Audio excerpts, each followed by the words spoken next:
औषध नाही, इंजेक्शन नाही, आता ऑपरेशन शिवाय पाठ आणि मानेच्या दुखण्यापासून आराम मिळवा. NC wellness centre, Naval petrol पंपासमोर, रेल्वे लाईन, सोलापूर. सोलापूर जिल्ह्याचे पालकमंत्री जयकुमार गोरे यांच्या नेतृत्वात सोलापूर महानगरपालिकेमध्ये तब्बल 87 नगरसेवक भाजपाने निवडून आणले. महाराष्ट्रामध्ये 1 नंबरची महापालिका म्हणून आता नावलौकिक मिळवला आहे. पालकमंत्री गोरे यांच्या समोर शहराचा महापौर, उपमहापौर, स्थायी समिती सभापती, सभागृह नेता निवडीचे एक प्रकारे आव्हानच दिसत आहे. ज्येष्ठ आमदार विजयकुमार देशमुख समर्थक नगरसेवकांकडून त्यांचे चिरंजीव किरण देशमुख यांना महापौर करा असा सूर पुढे आला असून दुसरीकडे सुभाष बापू देशमुख यांनी मात्र कोणतीही भूमिका घेतलेली दिसत नाही.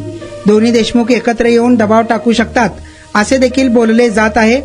तर सूत्रांकडून मिळालेल्या माहितीनुसार सोलापूर पालिकेत 2 उपमहापौर करण्याची संकल्पना सध्या भाजपाच्या डोक्यात असल्याची माहिती समोर आली आहे. 87 कार्यकर्त्यांना न्याय देण्यासाठी दरवर्षी 2 उपमहापौर असे 5 वर्षात एकूण 10 उपमहापौर करायचे असा उद्देश भाजपच्या असल्याचे समजते. तर दुसरीकडे भाजपमध्ये गटबाजी देखील डोके वर काढत आहे. आमदार देवेंद्र कोटे गटाचे विनायक कोंडाल यांना महापौर पद निश्चित असल्याचे सांगण्यात येत असून त्यामुळे दोन्ही देशमुखांमध्ये या पदावरून सुद्धा नाराज असल्याचे कार्यकर्ते चर्चा करत आहेत. आता या उपमहापौर पदासाठी पक्ष कोणाच्या नावाचा विचार करतो हे सुद्धा पाहणे तितकंच महत्वाचं असणार आहे. वर्षापासूनच मला नेक पेनचा त्रास होता. ट्रीटमेंट जी मला मिळाली ती बेस्ट ट्रीटमेंट होती, कारण ही नॉन सर्जिकल ट्रीटमेंट होती. त्या स्टाफ कडून, डॉक्टर कडून मला खूप चांगल्या ट्रीटमेंट मिळाल्या. माझं नाव उमेश साळुंके. ते जावई आहेत आणि सांगितलं बाबा त्यांना कुठे सांगितलं मित्राने अलसी म्हणून सायंटिफिक पद्धतीने होते सांगितलं. मला 4 दिवसातच थोडा फरक जाणवला.